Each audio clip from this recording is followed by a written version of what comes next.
நடிகர் கவுண்டமணியின் மனைவி சாந்தியின் உடல் பெசன்ட் நகர் மின் மயானத்தில் இன்று தகனம் செய்யப்பட்டது. அப்போது தனது மனைவிக்கு கடைசியாக கவுண்டமணி தாலி கட்டினார். மகள்கள் செல்வியும் சுமித்ராவும் கதறி அழுதனர். நடிகர் கவுண்டமணி 1970ஆம் ஆண்டு சிவாஜியின் ராமன் எத்தனே ராமனடி என்ற திரைப்படத்தின் மூலம் சிறிய கதாபாத்திரத்தில் நடித்தவர் கவுண்டமணி. இவர் தேனும் பாலும் எனும் திரைப்படத்தில் சுப்பிரமணி எனும் கதாபாத்திரத்தில் நடித்திருந்தார். இதையடுத்து 1977ஆம் ஆண்டு பாரதிராஜா இயக்கத்தில் 16 வயதினிலே திரைப்படத்தில் ரஜினியுடன் நடித்திருந்தார். தொடர்ந்து பல்வேறு படங்களில் நடித்த இவர் கரகாட்டக்காரன் படத்தில் வாழைப்பழ காமெடியில் கலக்கியதை யாராலும் மறக்கவே முடியாது. திரைத்துறையில் புகழ் பெற்றிருந்த போதே சாந்தி என்பவரை காதலித்து திருமணம் செய்து கொண்டார். இவர்களுக்கு செல்வி, சுமித்ரா ஆகிய 2 மகள்கள் உள்ளனர். கடந்த சில நாட்களாகவே சாந்தி உடல்நலக் குறைவால் பாதிக்கப்பட்டிருந்தாராம். இந்த நிலையில் மருத்துவ சிகிச்சை பலனின்றி நேற்று காலை 10:30 மணிக்கு சாந்தி இறந்துவிட்டார். அவருக்கு வயது 67.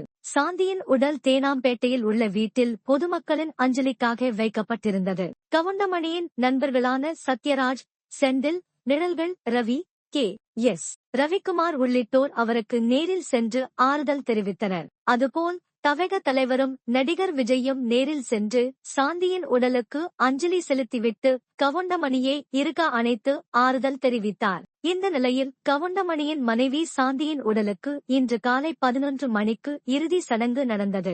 அவரது உடல் பெசன்ட் நகர் மயானத்திற்கு கொண்டு செல்லப்பட்டது. அப்போது கவுண்டமணியின் முகம் மிகவும் இறுக்கமாக காணப்பட்டது.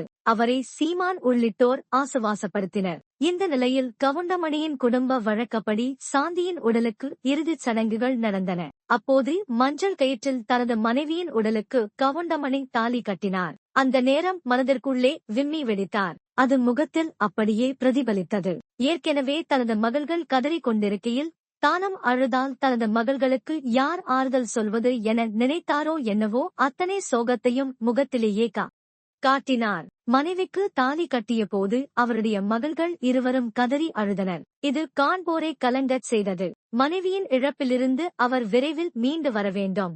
அவரது திரைத்துறை நண்பர்கள் இதற்கு உதவ வேண்டும் என்பதுதான் அனைவரின் எண்ணமாக இருக்கிறது. கவுண்டமணியும் சாந்தியும் காதலித்து திருமணம் செய்து கொண்டனராம். கவுண்டமணி வாழ்வில் சாந்தி வந்ததும் தான் அவருக்கு அதிர்ஷ்டம் வந்ததாக கவுண்டமணி அடிக்கடி சொல்வாராம். அதுபோல் ஷூட்டிங்கிற்கு எப்போது செல்ல வேண்டுமானாலும் தனது மனைவி கையால் கைச்செலவுக்கு காசு வாங்கிக் கொண்டு செல்வதை வாடிக்கையாக கொண்டிருந்தாராம். கவுண்டமணிக்கு 2 மகள்கள் செல்வி, சுமித்ரா.